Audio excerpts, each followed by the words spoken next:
Stories of Great Christians.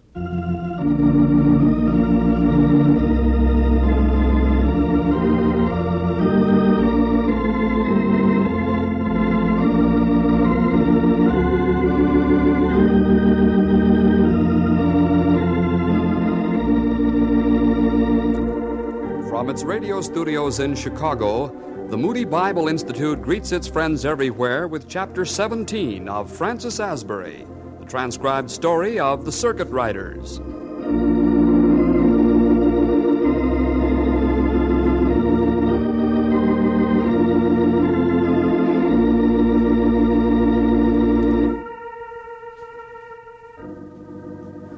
The Third Continental Congress adopted the now famous Declaration of Independence on July 4th, 1776.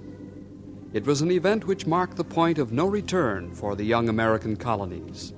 There was no longer any question of settling differences with Great Britain on a peaceful basis. The only solution that could now be decided upon was through open warfare. As a result, the Methodist movement, which Francis Asbury represented, was entering a new era, for there was open hostility on the part of many of the colonists.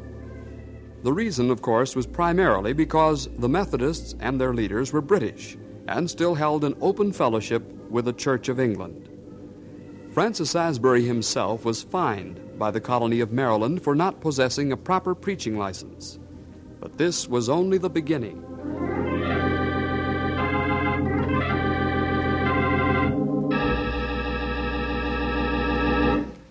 You have a letter here, Mr. Asbury. Well, thank you, Mrs. Triplett. I wonder who this could be from.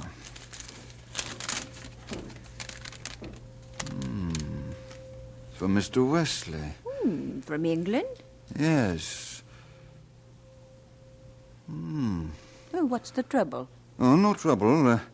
He's just urging me again to return to England. Oh, will you go? No, Mrs. Triplett. God willing, I'm here to stay. I've cast my lot with the Americans, for better or for worse, and I'm not going to leave now. There's too much to do. I do wish Mr. Wesley would leave politics alone, though. He means well, of course, but, well, things are confused enough without his meddling in American affairs. Yes? Is Mr. Asbury staying here? Yes, who's asking for him? William Waters. Oh, this way, please. Mr. Asbury, Mr. Waters here to see you. William, come in. Come in. I haven't seen you since the conference 2 years ago. Yes, Mr. Asbury. A great deal has happened since then. What brings you to Baltimore? I've come to assist you, if you let me. Of course I'll let you. We need assistance. But there's nothing wrong in New Jersey, I hope. Nothing, except the British are advancing on Philadelphia. So I thought it was time to leave. Oh, I see. What about the work there? The laymen will be able to continue, I hope. Though I understand that the British are imprisoning those who've openly sided with the colonists. So there's persecution on both sides. Seems that way. I have some other news for you. Yes? Thomas Rankin has left America for England. Well, I'm not surprised. He told me he would. But do you realize what this means? No. It means you're in charge once more. Oh, I don't see how unless Mr. Wesley... Don't you see? Mr. Rankin was sent to replace you, and you were made his assistant. Now that he's gone, you're the superintendent by succession, as well as by prior appointment. We're without leadership, and I certainly think you ought to assume the responsibility.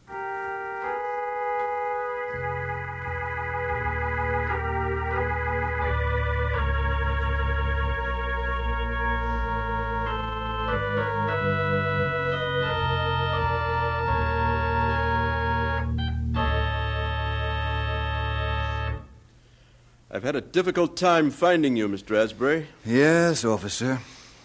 I took ill about 2 months ago. Some friends insisted that I go to Warm Sulphur Springs. I've been there. You could have found me. I wasn't hiding. Is there anything wrong? Perhaps. Do you know Martin Rhoda? Why, yes.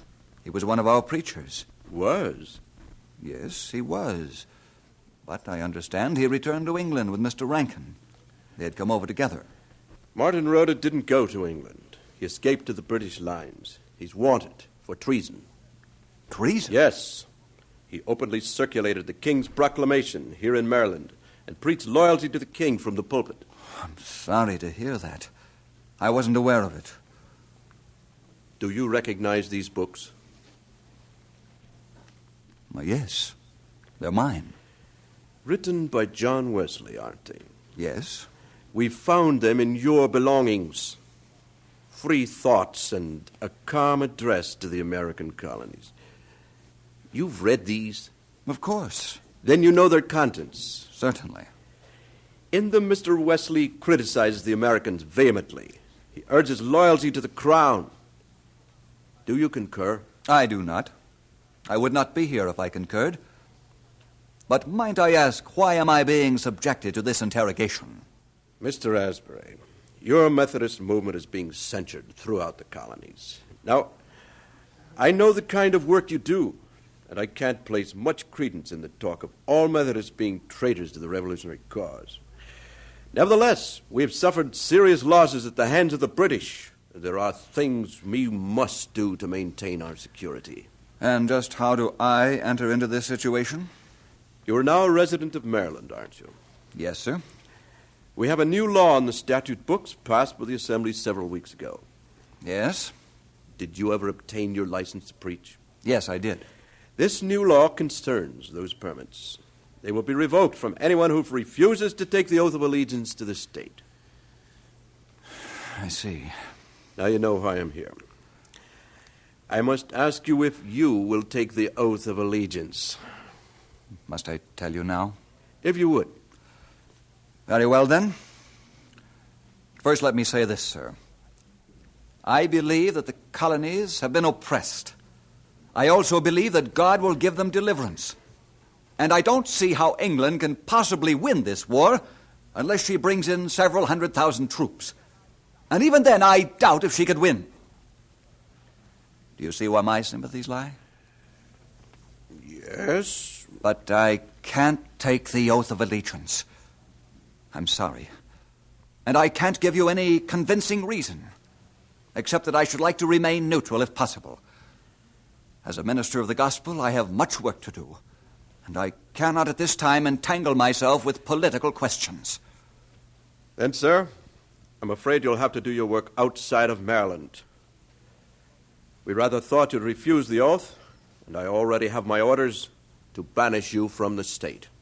But where can I go? I would suggest Delaware, as yet they do not require an oath from their preachers. I see. Then I have no choice. Good day, officer.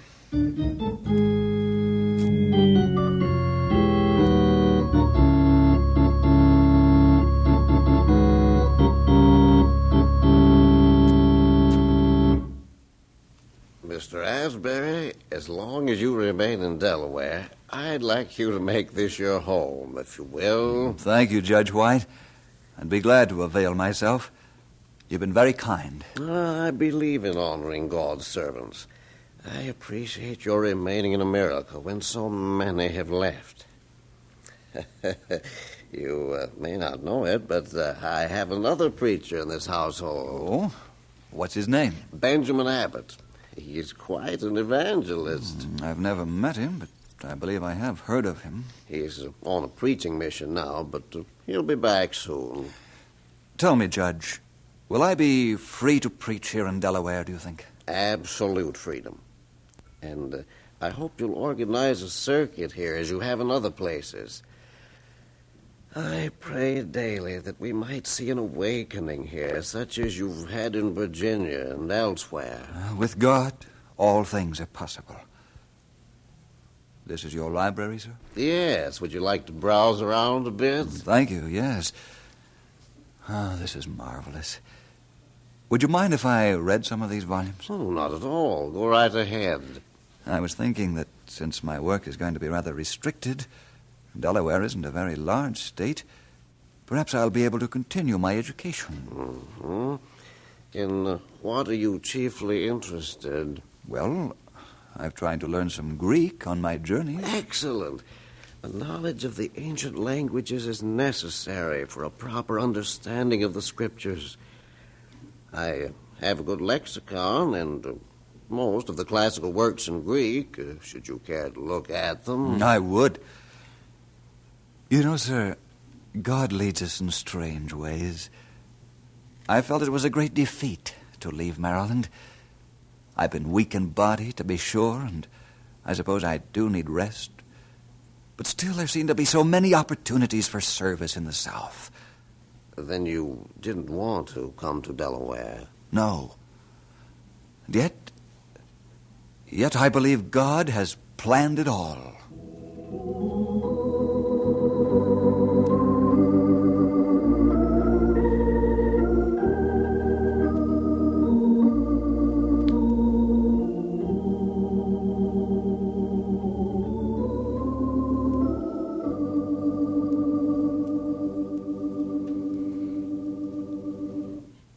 And so, Mr. Abbott, you were won to Christ through Abraham Whitworth. Yes. Mr. Asbury, it seems a shame that he turned out the way he did. None of us is immune to temptation. You knew he died, didn't you? No, I didn't. What happened? Well, he returned to England. I knew that. He was the first to go. Well, then he joined the British Army and later was killed in a battle. Oh, what a pity. And what a way to die. When once you've been called to the ministry of preaching. I hope I shall never lose sight of that call. I'm almost 50. I've wasted a good deal of my life. But what is left is God's entirely, without reservation. And he's using you, my brother. Never fear. His be the glory. Fortunately, I'm free to travel. I wish I could travel more. It's been 20 months since I came to Delaware. You keep well occupied, Mr. Asbury, with 9 meeting places. I know, but tell me, what is the latest news from the South? Mr. Asbury, there's persecution everywhere. Freeborn Garretson was sent to jail and beaten. Afterward, in another place, he was able to win for Christ the judge who sentenced him to jail. Jonathan Forrest, William Wren are both imprisoned. I don't believe they've been released yet. Philip Gatch was tarred and feathered in one Maryland town. Lost the sight of his right eye because of it. Really? Why, I had no idea feeling had risen so high. Have you heard of William Waters? Excuse me, Mr. Asbury, Mr. Abbott, but I just heard some news you'll be interested in. What is it, Judge White? We've just signed an alliance with France. An alliance? Yes. No. Yes, and it may mean the shortening of the war. Of course, France has been helping us secretly with supplies, but now help should be even much greater. Probably the defeat of General Burgoyne was responsible for that. Yes, and don't forget the diplomacy of Benjamin Franklin. Strange what alliances are made in war. Infidel France and a lie. Think of it. Yes. And I understand a loan is also involved. That should stabilize our currency. And there was something else I was to tell you, Mr. Asbury, that's far more important. Yes? An officer who investigated you once in Maryland is here now in Delaware, and, well, he's been inquiring about you, and, well, rumor has it that you're going to be charged with treason.